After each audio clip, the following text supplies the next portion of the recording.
Oops. Yes people, what's good? Welcome back to my channel and welcome to today's video. Today is all about the DJI Air 2S. I'm going to be doing a complete walk around of the drone, the controller, the DJI Fly app, how to do this, how to do that. If you like what you hear, if you like what you see, hit the red button below and subscribe. Let's do it.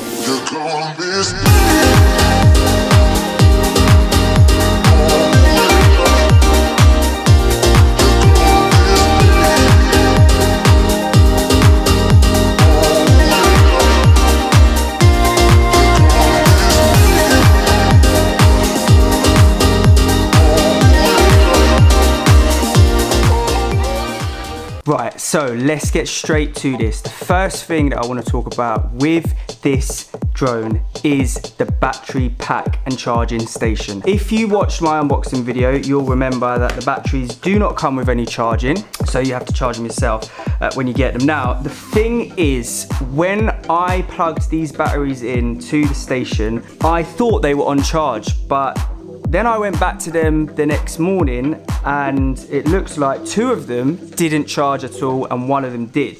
Simply because I didn't click it hard enough on the station. So let me just give you this as a tip straight out the box in fact. If you want to wake up to fully charged batteries the next morning after putting them on charge, make sure that you get the click when you put it down onto the station. To be honest with you, I'm not a massive fan of the way that you have to charge the batteries with this. I prefer I'm coming from the Mini 2. I prefer the slot in situation because, you know, obviously it's in there, but obviously these are bigger, like that's obviously not gonna work. But it just, yeah, I'm not a massive fan of it. The other way to look at it is at the back where the battery connects to the station, you can see the gap. If you've got a big gap, it means it's not connected. If you've got a smaller gap, it means it is connected. So that's what you need to look out for, and just really make sure you hear the click. The other thing is there's a light indicator at the end of the battery that's either red or green. If it's green, it means the batteries on there are fully charged and you're ready to go. If it's red, it means it's still in like charging mode. So I'm just gonna say it one more time. Make sure when you put the batteries onto the charging dock that it clicks in, because if you don't, you're gonna wake up to dead batteries that you're gonna have to just wait more time to charge again. Cool. So that's the battery station out of the way. So moving on to the bad boy himself, the little bug of the sky. Let's start with the top. This is where the battery goes. So when the battery's not in, you've just got a gigantic hole there, and then you need to get the battery and then slot it in, and make sure you get the click. Yeah, not like the battery pack where, well, you couldn't really get this wrong because you're not gonna put it in and then have a big hole there, because you would notice and it would fall out. Anyway, make sure it clicks. To check the battery status, press once. If it's got 4 dots, it's fully charged. If it's got 3 dots, it's not fully charged. And if it's got 2 dots, it's half charged. If it's got 1 dot, you need to put it on charge. Underneath the drone, you've got a light that illuminates when you take off. It's like an ambience light, but I'm sure it's not an ambience light, it's a safety light, but it's like an ambience light. Then you've got some more sensors there. At the back, you've got sensors, you've got vents. On the top, you've got sensors. Again, I mean, this bad boy has got sensors. This ain't going and flying and crashing into anything if you've got all your settings on right. On the left-hand side, if you're looking at it from above, you've got a slot where you can plug in your USB-C cable. This is not to charge it. This is literally to transfer data that you've recorded from the drone onto your laptop, your computer, whatever. It's got an 8 gig memory inside the drone, but it doesn't let you charge the battery. So if you plug in the cable, it won't charge it for you. On the other side, you've got another flap, which is where you're gonna put your SD card. To close the drone, it's an under, across movement, and then obviously reverse to undo it, out, under. The propellers obviously don't come installed on the drone. I did go through this in the unboxing. It's pretty simple. There's 2 orange sides, there's 2 black sides. The propellers are labeled A and B in the packets that come in the box. It's a kind of get the propeller and then push down and twist on the slots, and then it just slots in. It kind of looks like that it would be like, whoa, it's just gonna fall off because you don't have to screw anything in, but it doesn't. Like, it's proper sturdy. So once you've kind of pushed it in and twisted it, like, that thing ain't going anywhere unless you push it and twist it to take it off. And then on the front, you've got your gimbal head with the camera. And talking about the gimbal guard, nice and easy to take on and off, and really, really sturdy as well. Not like the Mini 2, I don't know about you, but definitely when I'm taking the Mini 2's gimbal guard on and off, I feel just like it's gonna snap. But it's simply a motion of making sure that the drone is off when you do this, because if not, the drone's just gonna do all some next movements left and right and up and down, be like, what are you doing, what are you doing? So you need to get your gimbal guard, slot the camera in, and then you'll be up, and then the little slots down at the bottom is where you'll push in. It's got a groove there, so you just push it in and then it sits there nicely, and that ain't going anywhere unless you do the reverse to take it off, where you push the back down and then pull out to come off. And that is pretty much it for the basics of what this bad boy has on it, with all the slots, with all the buttons, with all the sensors, how to unfold it, how to fold it, all the lights, and obviously you've got all your disco-y lights that come on and off when you're flying, when you're taking off, and all that stuff, which you can also adjust what lights do what and how fast they flash and all that good stuff inside the app. So now let's move on to the controller. You've got your two joysticks, which are detachable and then slotted nicely underneath. And talking about underneath, this is where you'll charge the controller with your USB-C cable. And just going back to the joysticks, you do have two spares in the box. On top, you've got your wheel on your left side, if you're looking at it face down, which will control the gimbal going up or down. You've got another button on the other side, which essentially will stop and start a record or take a picture if you're in picture mode. Then you've got your phone mount holder, which you just need to pull up. Underneath that, you've got your wire, which is where the connection from the controller to the phone will go. So when you're connecting your phone to the controller, you want to have lifted the mount up, taken the end of the wire out, and then you put your phone on the rubber bits that's there, lift up the mount, and then the bit that's hanging out will plug into your phone. The button in the top left, if you're looking down on it, which says FN, that's a function button that's customizable, which you can change in the DJI app to do all sorts of different things, which we'll come on to later. On the other side, on the right side looking down, you've got your little camera mode, which will switch the camera from video to photo. Underneath that, you've got your return to home button, you've got your flying modes from Cine, normal or sports, and then you've got your on and off button to turn the controller on and off. And that's pretty much it. If you're used to like flying the Mini 2 like I am, you're gonna have no problem with using this controller because it literally pretty much is identical, but nice and easy, nice and straightforward, no more buttons than you need, and that's what we like, and nice and sturdy, all of that good stuff. That's the controller. Okay, so now let's dive down into the DJI Fly app. Once you've got the drone connected to the controller and you've got your phone connected to the controller, you can launch the DJI Fly app and it will take you to the main screen. Once you're on the main screen, press Go Fly in the bottom right and you'll be taken to the standard kind of takeoff screen with all of the different settings. So let's start from the top left and work our way round. Top left is showing you what mode you're in. So what flying mode. At the moment we're in Cine mode, so that's why it says C mode. If we move to normal, it will show N mode, and then if we move to sports, it will show S mode, and I'm obviously changing that on the controller. Next to that, you've got your battery indicator, and pressing on it will show you all the details of how long you've got to return to home, how long you've got until a forced landing, and how long until the battery is completely depleted. Completely depleted. Obviously at the moment it's all zeros because the drone's not in the air. Next to that would usually show your kind of time remaining as well, so it might go from 12 minutes to 17 minutes to 15 minutes, all based on weather as well and how hard the drone is actually powering to fly. But at the moment obviously it's zeros because we are not in the air. Next to that is your RC signal indicator. At the moment it's obviously full. Next to that, your obstacle avoidance sensors, and next to that is your GPS signal. Anything below 12, I believe they're classing as poor, so it'll either be red or orange, and obviously I'm inside again, so that's why. Next to that, you've got your 3 buttons, which takes you to all of these different settings, which we will come on to last. Let's just work our way around the screen first of all. If we move underneath that, we've got our different shooting modes from photo, video, master shots, quick shots, and the option to switch between slow motion and normal. So clicking on photo will give you all of these extra different options of choosing bursts of photos, smart photos, single photos, etc. And then clicking back to video will just give you your normal slow motion, and then master shots. You can't click on the master shots unless the drone is in the air. Again, same with quick shots. It's not going to let us take us to those menus because we're still not in the air. But if you did, then you would have different selections on the left hand side for you to choose as to what quick shot you want to do or what master shot you want to do. Then underneath that, you've got your record button. If you were in photo mode, again, this would be the button that you would press to take the photo. Next to that, you've got your focus and zoom. So pressing it once will zoom in twice. Pressing it twice will zoom in 4 times. Then I assume pressing it 3 times, yeah, brings you back to 1.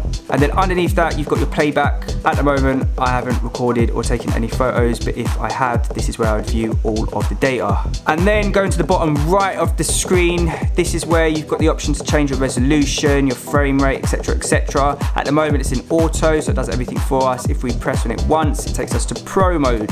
And this is the mode I love, pro mode, where you can change everything from your resolution to your white balance to your ISO, so you have full control. And I like to be in control, I'm sure you do. So yeah, pro mode is the mode to be in. So once you click on the auto and it takes you to pro, you'll see that it changes from auto to pro. And then if you click on each individual thing, it then gives you all of these different options to choose from. So at the moment we're on resolution. If we go to 5.4, you can shoot from 24. Oh, okay, thank you, Kate.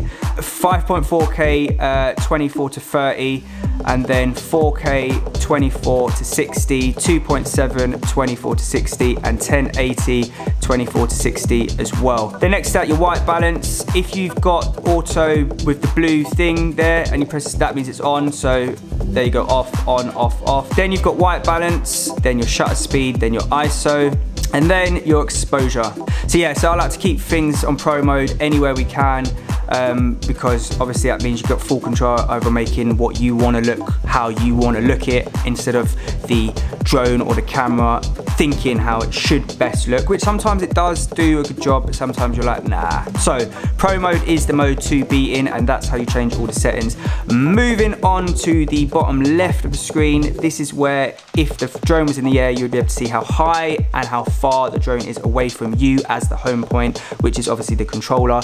Then you've got your map there, which if we click it twice, it expands it and shows us exactly where we are versus the drone. And obviously the drone is right with us now, so we're, you know, on top. Then clicking on the buttons at the side will show you all the different options to choosing what you want to see on the map, from your restricted zones, your altitude zones, etc. And then if we go all the way to the bottom, you can choose how you want to view the map, from standard or satellite or mixed. Then this also brings up obviously different options with the Find My Drone option, because at the moment the drone is with us, so it's not missing, it's just there. But if it wasn't and you were trying to find it, that's where you will access that from, and then you can obviously start the drone flashing, start the drone beeping.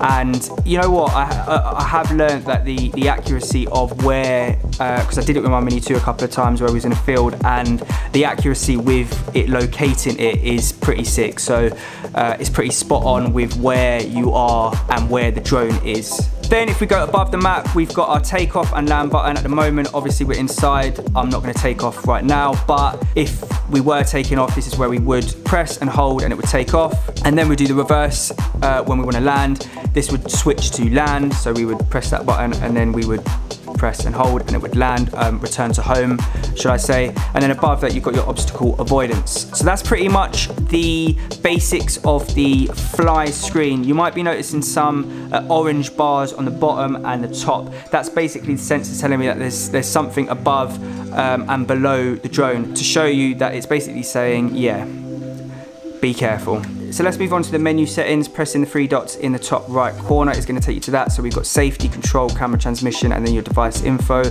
Starting with obstacle avoidance, this is where you would change those settings to either brake, go around, or to completely turn them off.